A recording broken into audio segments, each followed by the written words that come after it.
and welcome. This is your Wish Upon a Star Lunar Horoscope for Wednesday, May 19th, 2021. The first quarter moon will be voyaging to the sign of Leo the Lion, bringing power, humor, consideration, delight, altruism, wildness, ferocity, and magnetism.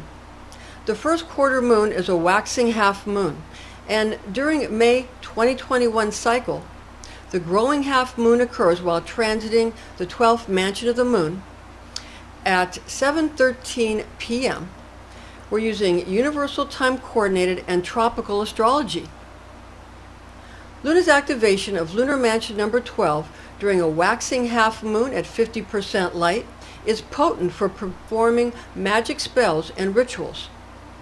Mansion of the moon number 12 is in effect from early in the morning of May 19th at 5:16 a.m. until very early in the morning on May 20th at 4:43 a.m. With the waxing half moon occurring in the sign of Leo on the 19th at 7:13 p.m., lunar mansion number 12 is magically activated at the exact time of the first quarter moon in Leo.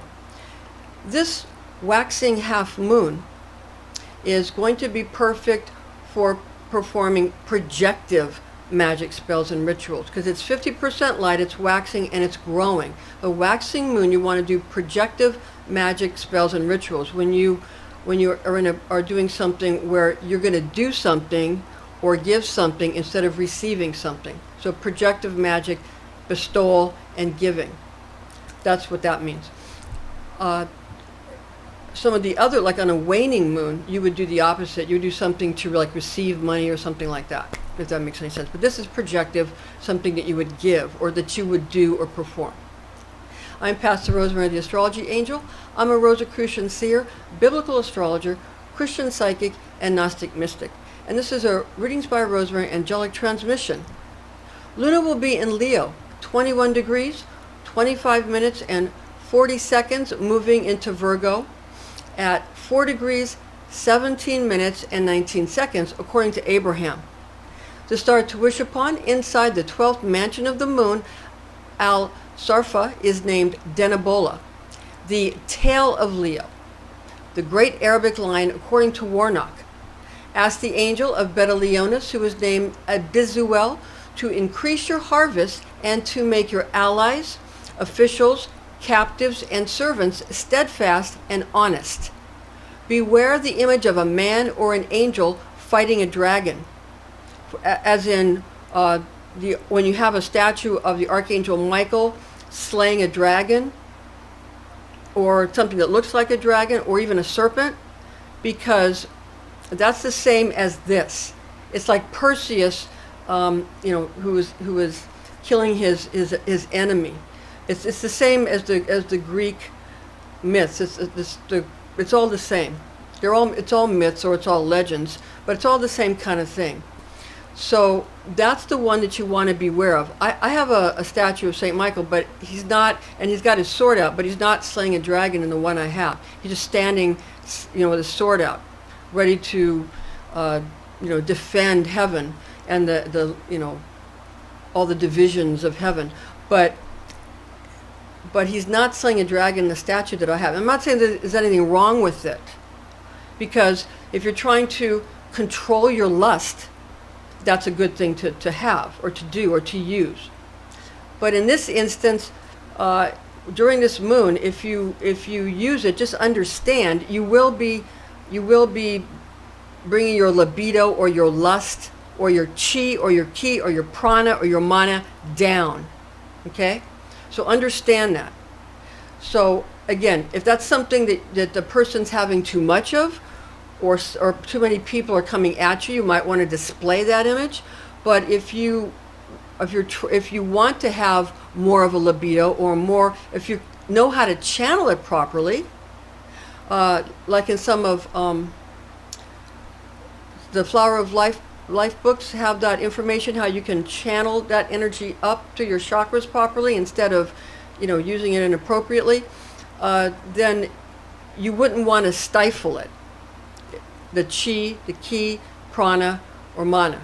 all the same thing. So again, beware the image of a man or an angel fighting a dragon, for it separates lovers. It separates lovers. Understand that. And inhibits chi or ki from rising up the chakras. Now, sorceresses and sorcerers use Al-Sarfa to create images of gainful harvests, fruiting flora, and beneficial allies. Be aware that Mansion of the Moon number 12 can also be exploited for images that destroy boats and treasure. Agrippa reveals the names of this mansion in various cultures as Al-Zarfa in several traditions and Azarfa in other civilizations. These mansion titles appear to be mere spelling differences in this particular mansion, since Agrippa also describes the meanings of these names being the tail of Leo. So it has the same meaning for in Agrippa's work as it does in Warnock's work, which is akin to Warnock's translation. Agrippa divulges that during this transit, sailors are encumbered in their tasks. Agrippa discloses that for the magical purpose of causing two romantic partners to disengage or divorce from one another, magicians create an icon made from black lead, bearing the rendering of a masculine human in battle with a dragon. To add potency to the emblem, the insignia was scented with fur from a lion mixed with asafoetida, also spelled asafoetida with the one S or two S's, or asafoetida, Foetida, which is a pungent resin and a gum substance made from the juice of a plant of the same name that is used medicinally and therapeutically to treat respiratory ailments, dyspepsia, and amenorrhea, as well as other afflictions. So this thing about the statue of St. Michael slaying a dragon, or Perseus slaying Calipus, it's the same story, it's the same legend, it's the same myth. It's probably, is a true story. There's always a base in truth, and it comes down through all cultures in different ways. In this way, the Catholic Church preserved a lot of the important, Greek and also Celtic, and a lot of the legends and myths of the ancient times were preserved through saints and things like that.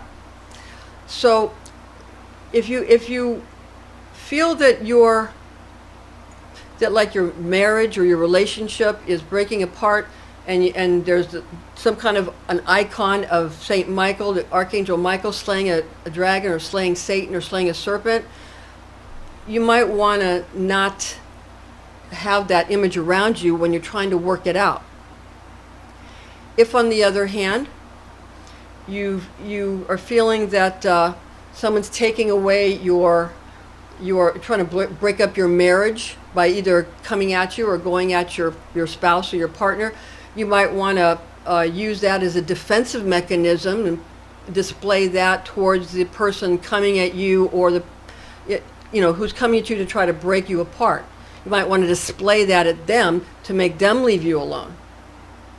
You understand? It's like magic is like a tool. These icons are not good or evil in themselves any more than any tool is good or evil in itself.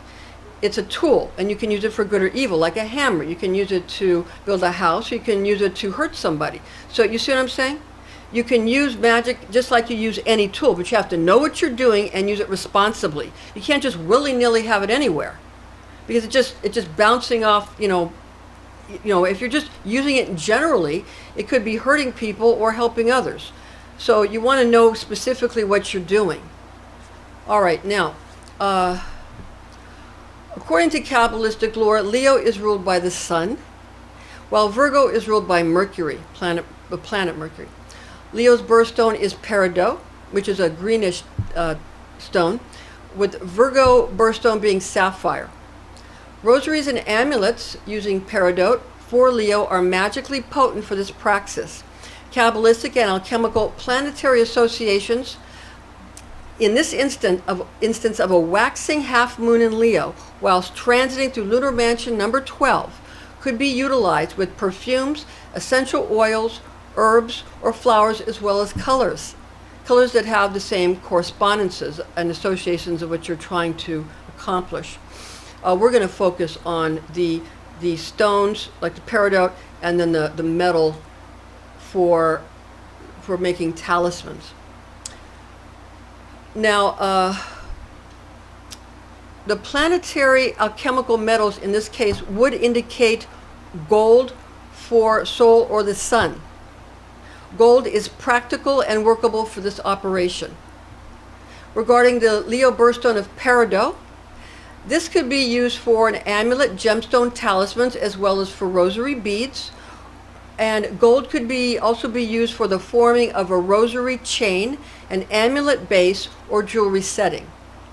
So if you think about it, a rosary with the peridot beads and a gold chain or a gold plated chain would be beautiful and be workable for this function, this operation, for lunar mansion number 12, the ending part of Leo and just the beginning of Virgo. Since Agrippa recommends black lead rather than gold as the alchemical metal of choice for forming a magical talisman to be used in Mansion of the Moon Al-Zarfa during this mansion, we shall take a look at the planetary associations of the star Denebola, also called Beta Leonis. It's important to note here that according to Vivian Irwood Robson, author of the book The Fixed Stars and Constellations in Astrology, the Greek astronomer Ptolemy attributes the star Denebola, which finds placement in the tail of Leo, so see it's right specifically in the tail of Leo, as having the qualities of Saturn and Venus. The alchemical metal for Saturn is lead, and the metal assigned to Venus is copper, according to Kabbalistic teachings. Warning, lead is toxic and therefore neither sensible nor feasible for this function by common persons. Only persons with the knowledge and skill and licensing to do so should ever handle lead, since this metal can cause lead poisoning. Since Agrippa divulges that the use of black lead for the making of the magical talisman gives the icon powerful potency, the Saturnine association makes sense.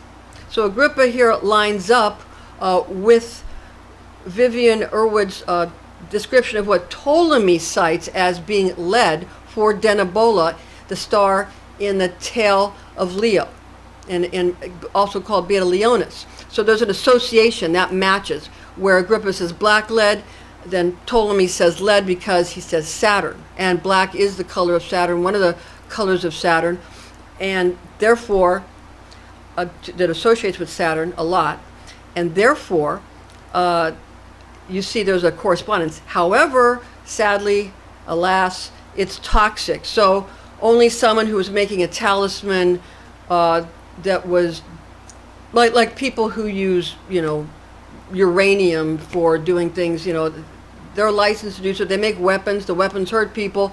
Those are talismans. Those are magical talismans. I'm just making an explanation, an example here. I'm not saying you're going to use uranium, because this is not anything to do with the planet Uranus. But what we're saying is, I'm just giving you an example. Just the only difference between a magician who might be considered an evil magician or a good magician is that really what they consider to be evil are people who know how to use lead for good and for evil, the knowledge of the tree of good and evil. Then you will be like God. You will know good and evil, and you responsibly use it at the right time in the right situation for the right thing. Because if you're protecting your family, you might want to use something to protect your family if you're being attacked. On the other hand, if you're not being attacked, then you'd want to use it for some kind of health consideration. So lead is toxic, and for making a magical talisman by a common person who's just making it we're using it for rosary beads, or we're using it for making a rosary, or we're using it for making an amulet or for a ring, you're not going to use lead. It'll make you sick.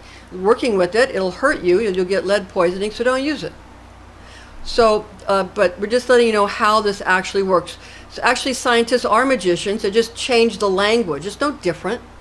It's not that magicians were stupid and alchemists were stupid. No, it's just that, the alchemists could change lead into gold. A particle accelerator can change lead into gold. They're able to do that by changing the structure. because they can work on the subatomic level. It's the same thing. And they use the alchemists use radioactive elements sometimes. So understand that. It's the same exact thing. They just change the words. That's all. They changed magician to scientist, and they changed alchemist to chemist, medical physician, and yada yada, and surgeon, things like that. They're all like animal alchemy became surgery, plant alchemy became pharmacology, on and on like that. So it's just it's not that the disciplines are different. They're not. They just change the language, and they tell you that they were dumb and you're smart to, just sort of get you to listen to them, and that you only want to know what we know. You don't want to know what they knew because they were stupid. That's not really true. They weren't stupid.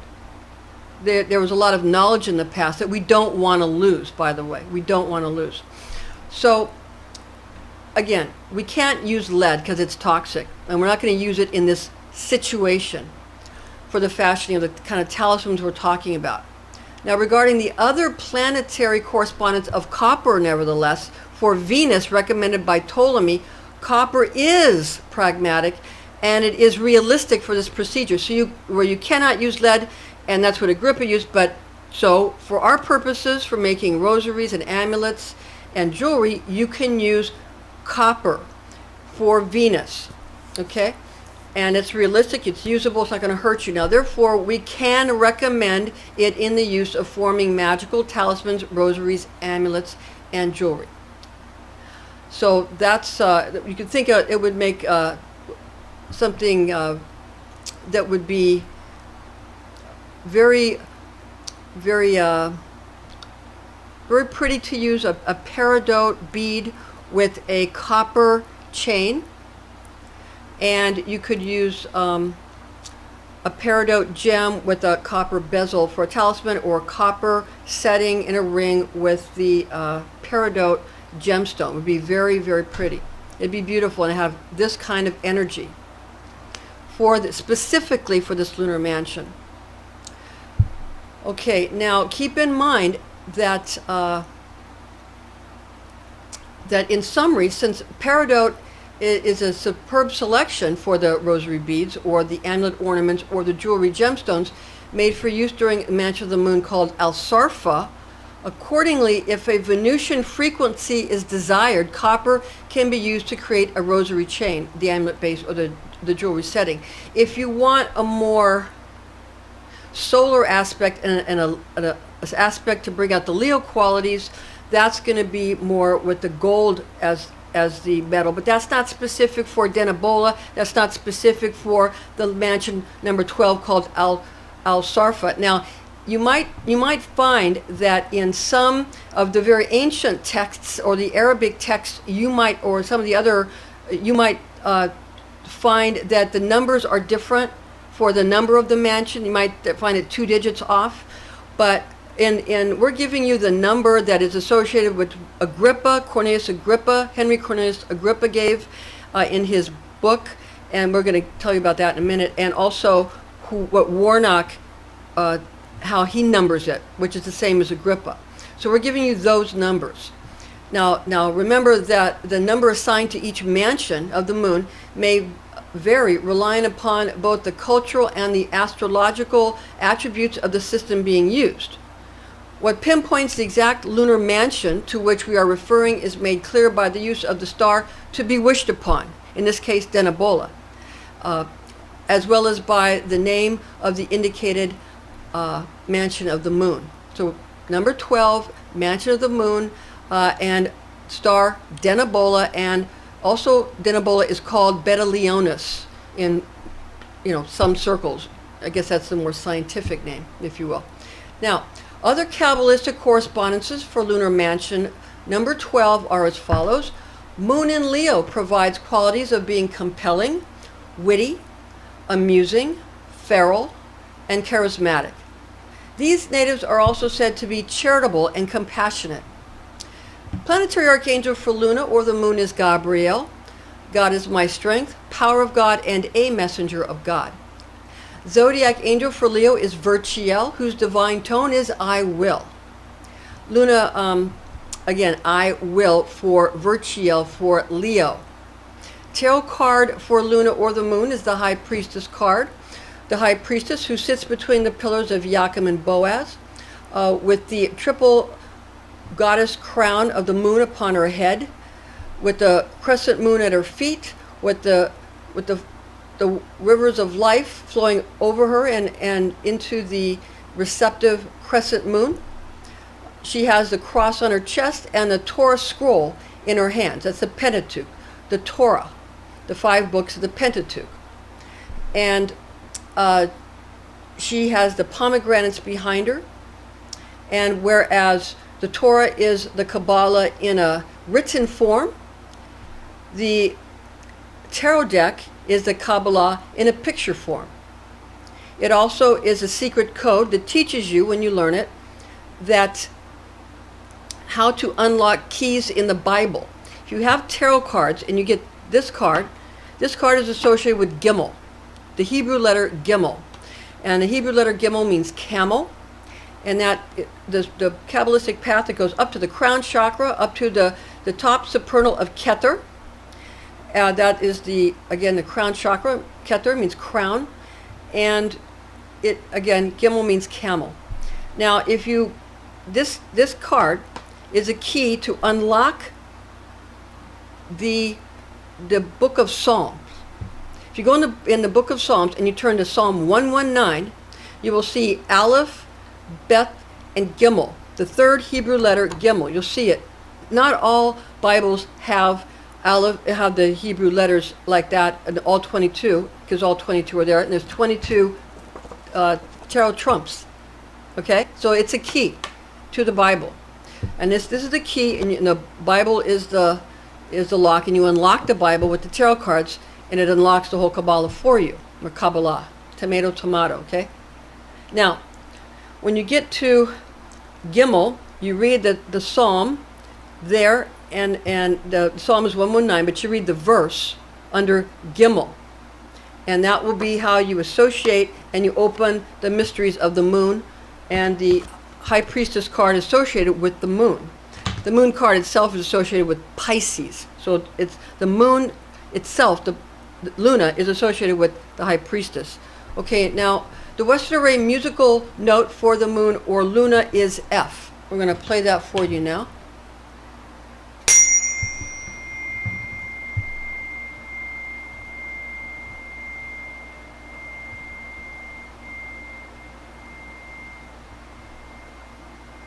That's the healing note for Luna or the moon. The tarot card for Leo is Strength. So we have the Strength card here. And it's number 8 in this deck. In some decks, it's number 11, I believe. I believe Justice and Strength are flipped for 8 or 11 in some decks and others. And this is the Jumbo Rider-Waite deck. It's number 8. And we have the Mound of Creation in the background here. We have the goddess Virgo with the infinity sign atop her head, the crown, and she is taming the lion. The lion. And this is the strength. And her strength is not in being cruel, but in being compassionate and giving care and caring for. So that's Virgo caring for Leo. Okay. And that's strength. So strength isn't always, something where you're going to, be showing off how that you're able to hurt somebody. Strength can also be kindness. Don't confuse compassion with weakness. Compassion, it takes strength to have compassion. Another key is that you'll notice that this is a card number 2 in this deck. But if you study the cards, you'll understand that this is associated with Gimel and the moon. And then you'll understand it's the 3rd in the Hebrew alphabet. Strength is associated. Even here it's 8. It's number 9 in the Hebrew letters, which is Teth, which is associated with snake, because snake, well, Teth means snake, because in a lot of decks, the lion has a serpent for his tail. That's why the cowardly lion in the Wizard of Oz was afraid of his tail. He gets scared of his own tail. So understand that you know, there's some things that they juggle around just so that the profane don't understand, but this is another key. So if you go, because this is Teth, and if you go to Strength card, if you go to Psalm 119 and you look at Teth, you will be able to, that's the 9th Hebrew letter, you'll read that verse in Psalm 119, and that will be the key, the treasure that you'll find when this is the key and the Bible's the lock, and you'll unlock it, and that will be the treasure, and you can use that to invoke these energies as well. Now, the Western Array musical note for Leo is A, the note of A. So I'm going to play that note for you now.